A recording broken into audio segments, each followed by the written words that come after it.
So let's turn our attention to the nonprofit sector, okay? And you already saw this chart in terms of who's working in the nonprofit sector. National data may or may not reflect our community. I mean, Santa Barbara is so unique nonprofit-wise. We have so many per capita for our town and, are really diametrically opposed economic spheres in this town, the really wealthy and the very incredibly low income. So it's interesting here, but we're now going to turn our head to nonprofits.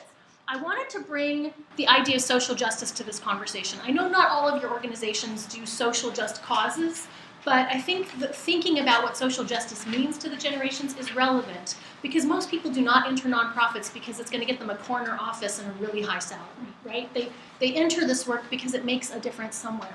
So if you think about the boomers, how they responded to the system was to pressure the system to change. They protested, they fought, they worked on it, and eventually they got some of those systems to change. They also founded so many of the nonprofit organizations. My guess is that many of your organizations were founded by boomers between 75 and 85, and that's kind of the launch of some of the organizations you work with. Boomers feel ownership of some of these issues and the progress that has been made. They have fought the good fight, they have the scars on their backs to show from it, and they really feel very passionate about some of these issues and some of this work. Xers gave up on the systems. And the last thing that they wanted to do was start a new organization because they're like, organizations don't work. So their philosophy around social justice work is let's take what the boomers have started, but let's improve it. Let's hone it. So what Xers brought to it was taking the best of the models and synthesizing them. If you think about some of the EDs in this town, they're Xers, and they're actually doing a lot of organizational development. They're reshaping and restructuring some of the organizations, pulling the best from some of these models. They straddle the boomers and the millennials. They can see the value of technology. They can see the origin of the fight, and they're trying to find that middle ground. They also brought a new language to some of the organizations, less antagonistic and us versus them, less fighting language, and started to harness more mainstream communities. And they really saw the power of technology. And as soon as personal computers were on the scene, started bringing in computers to create systems and processes. Millennials expect the system to work. So when they see something in the world that's not working, it's like, that should be working. Well, I'm just going to fix it. It's not angry, okay? And it's not, I need to fight this. It's, I just need to get in here and we'll just handle it. And because they're so confident and empowered, and also I would say the early edges of social justice work for millennials, the timing made it so that they were successful. Literally 17-year-olds from their bedroom launched nonprofits in foreign lands and made a huge difference. They used the front edge of social media to create movements that actually change things. So good and bad, they have reason to be confident in their ability to make a difference. I think how this can play out in social justice work is sometimes that confidence can scare the boomers a little bit because it comes across as you haven't paid your dues and it was many years and all the work that we did got the thing to the place where you were able to shift it. And I know for myself as an educator, I've taught a lot about oppression and racism and homophobia and things, and the classroom started to shift with millennials. Instead of creating a space where a student of color can say, yes, I've experienced racism and let me talk about it, I started having women and students of color saying, I've never really experienced racism. I don't think sexism exists. And on one hand, that's wonderful, but I know that the reaction that Xers and boomers have it is, wait, the fight's not over. Don't be so excited. We have progress, yes, but we're a long way from being where we need to be. And I think that boomers and Xers can be a little fearful that millennials are not as upset about how far we have to go, if that makes sense. And so that plays out in the social justice arena. It may or may not be relevant to some of your nonprofits, but I think that that's important to look at that lens. And certainly millennials are chomping at the bit for leadership roles. That's true in every sector. They feel ready. Give me more. I'm ready to be promoted. I want to take things on. And yet, people aren't retiring. New jobs aren't getting created. So you have to have those conversations about what does a natural career trajectory look like. Okay, I have another video to play for you. This is another, because the world is according to John Colbert, or Stephen Colbert, sorry. I want Jon Stewart and Stephen Colbert to have a love child, and then I'd be very happy. So this gets at that generational difference around like activism, okay? Tongue-in-cheek stuff. So again, you know, is this different than several generations ago? I mean, the older and wiser are always like, oh, these young'uns, you know, they don't know what they're doing. And this is just the new flavor of these young'uns don't know what they're doing, right? So generational research aside, we're always going to have some differences because of what life stage you're in. You have wisdom, you have experience, and then technology changes, and maybe yeah. And you may feel strongly about certain things, but you can't tweet it if your life depends on it. So anyway, I thought that added a nice little discussion.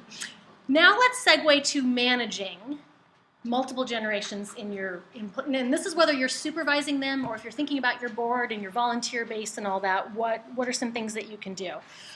These are my tips and strategies. First of all the research shows that set this aside and focus on creating an engaging experience. It doesn't matter how old the person is or what generation they're from. Everybody wants to be engaged in their workplace. They want to feel part of something. And so if you just focus on engaging whoever it is that you're trying to speak to, you're going to solve the problem. Whether that's your board, your volunteer base. And actually on the back of your handout, I have some questions to ask that will guide you through this discussion of how to engage someone. And I'll cover those in a minute. Well, in fact, let me just jump to those real quick now.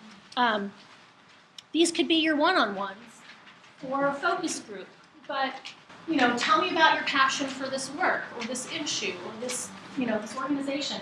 What are your, and this is again for careers, what are your career goals? What motivates you professionally and personally? What kind of work environments makes you feel most engaged? How do you like to structure your work? How can we increase the effectiveness of our communication and teamwork? How can I best support you? You might change those questions for your board, right?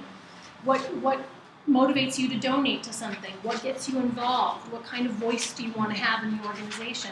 Volunteers, different set of questions. But why this is important is you're creating a one-on-one conversation about what really motivates that person. And this represents a change in how management is being done in modern organizations. We're stepping away from, I treat everyone the same, to, I treat everyone equally in terms of caring about their engagement and their development, but how I engage and develop Maria may be very different than how I engage and develop Bob because they are different. Okay? So it's a shift, and it's a shift that probably Xers and millennials are more comfortable with than boomers, because boomers have a very strong value on treating everyone fairly and equally. Okay? But it's about creating that personal engagement. So as long as you are providing professional development opportunities equally, those opportunities can look different based on those person's priorities and needs. Does that make sense? And again, going back to your generational cheat sheet, it gives you some ideas as to what motivates a generation, but what you really want to do is anchor this now with real conversations with real people.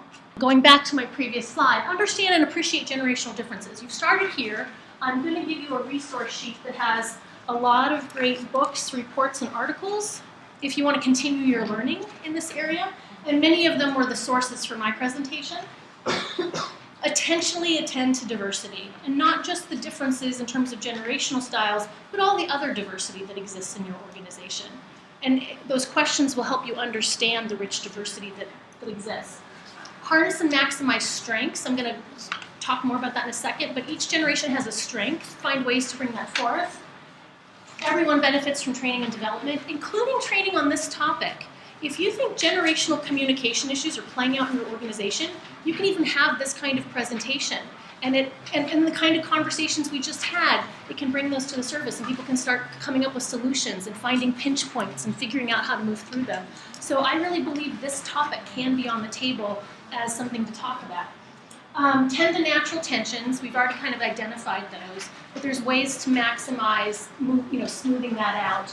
And then create mentoring partnerships, particularly between boomers with Xers and millennials. So millennials love to be mentored by the older generation, so that's great. And then millennials can mentor, particularly around technology and understanding this changing media climate and social networking. So one of the organizations, I'm forgetting their name, has created this awesome reverse mentoring where the senior executives mentor the millennials about career path and professional development, and those same millennials mentor the senior executives on everything technology. They do trainings on what is Facebook and why would we want to use it? Why would we want to tweet for our organization?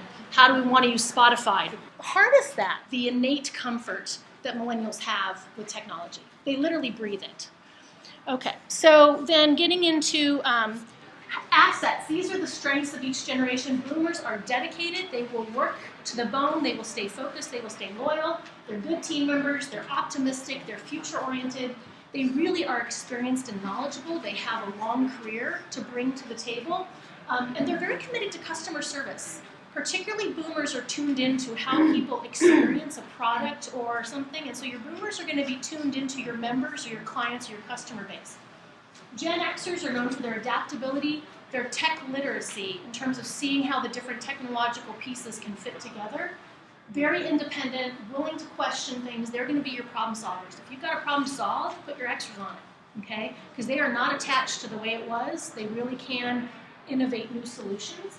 And your millennials, you want to harness that optimism. That optimism can give all the rest of us a good boost in the arm, right? Their ability to multitask, as you were mentioning, they literally can send an email, listen to their mom, type a letter, and paint with their right foot at the same time. So let them do that. They can actually do sometimes the projects of 3 people. They're very tech savvy, they're very connected globally. Have them be the one to think outside your community. How is this relating to work that's happening in another part of the country or another country? Goal and achievement oriented. Once they're clear about what the goal is, they achieve it. They are achievers. Spend time getting them clear on the goal and then turn them loose. And they really believe in serving their community. So probably more than previous generations, you have the ability to harness young people and get them involved in your organizations, particularly in the nonprofit sector. In terms of how you maximize their strengths, with boomers, offer them flexible work arrangement, acknowledge their contributions, provide challenges, still give them mentoring. Sometimes they're like the older ones in the organization and people think they don't need mentoring. Boomers still want mentoring. They still want professional development. Consider phased retirement options. It's something that they're going to want. And health and wellness programs are something that boomers are really interested in. Gen Xers, give them lots of flexible scheduling options, acknowledge their contributions, lots of autonomy, tap into their adaptability, give them lots of feedback, discuss their career path, and again, provide training. And millennials, really make sure you're having that discussion with them about what's the meaningfulness that they can derive from this work. Put them in teams with other bright people. Millennials really love working in teams. They like working with other millennials. You guys could create some cross-org partnerships. Just putting your millennials on cross-department teams, cross-org teams, having conversations, solving problems. They would enjoy that networking. You're harnessing your next generation of leaders and creating some really good learnings across your organizations. Really help them with their career path. What's hard for career planning now is that technology is changing so fast that jobs are getting created that we didn't even foresee 2 or 3 years ago. Like, that's what they do, is they're in the blogosphere all day, every day. 5 years ago, we would have been like, that wouldn't have even been a job. We now have to do that full time. So you have to be flexible because a career path for a millennial is a lot harder to define than for a boomer, where you started as the assistant director, and then you went to the director, and then you became this, and then they don't look like that anymore. So help have those conversations, and also help them start figuring out how they can maybe participate in that conference over there or take this class over here to keep preparing themselves for leadership roles. Give them lots of flexibility, and then use them for reverse mentoring. That's a really great way to harness them. Now I have one more handout, which was done by buildingmovement.org. This is an organization that you all should know about. They operate in the nonprofit sector. They're actually doing research on nonprofits for nonprofits. They did their own study about multi-generational workforces. I encourage you to download the whole report. This is their one-page cheat sheet, and these are their top tips for how to maximize these relationships. Their first finding is that relationships matter. It's true for every generation. We want to be seen. We want to be heard. We want to feel valued at work. I don't care who you are. That's still the human connection. So relationships matter. Build them. Mission, mission, mission. Really stay focused on what's the difference that you're making in the world. And if people can't see it, then start playing with it. Maybe you're not maximizing the difference that you could be making in the world. There may be other ways for you to get at the problem you're trying to solve. Obviously, clear systems support good workplaces. This is where I think nonprofits sometimes can fall behind a little bit because we oftentimes don't have the money to invest in the most latest technology or the most recent version of software, performance review systems. But be strategic about the choices that you make there. Having systems that support your expansion will make things go better. And certainly tap into other, like you may not have the resources to do professional development within your organization, but if you partner with 3 other organizations, could you? Could you then hire someone or pay for a couple classes? City College has a lot of things that are offered, that kind of thing. Make explicit career paths for advancement. That's a tough discussion because sometimes the discussion is, look, I'm the ED, I'm not going anywhere for a while, and yeah, you're all kind of waiting for other opportunities, but let's talk about how we can still give you job satisfaction even though titles may not change. Or can we give pieces of projects, and can we anticipate when things might move? Even those conversations about they're not going to move for 5 years, but between now and then, let's do these things to get you ready, can make people feel empowered and more clear. And millennials still, even though in this economy they have less options to do this, if they don't feel like they have a path, they do walk. So that conversation is really important to have with them. You know, there's a lot more in common in the generations than there are differences. So, the last reflection I have for you to do, which findings resonate for you from this presentation? What are your top priorities for the next 6 months? And what are 3 things you could do in the next 30 days? Something to start action on this topic. I gave you my business card. I do online training. In fact, my course on delegation just came out on lynda.com. The card's good for a 7-day free trial. And then also, if you're looking for a resource that really helps people stay up on their career skills, lynda.com has some amazing courses, particularly in the business skills segment. It's not just software anymore. We do conflict resolution, negotiation, public speaking, all kinds of good stuff. So it's a relatively inexpensive way to provide training and development to your team. And thank you for your time. It's been a pleasure.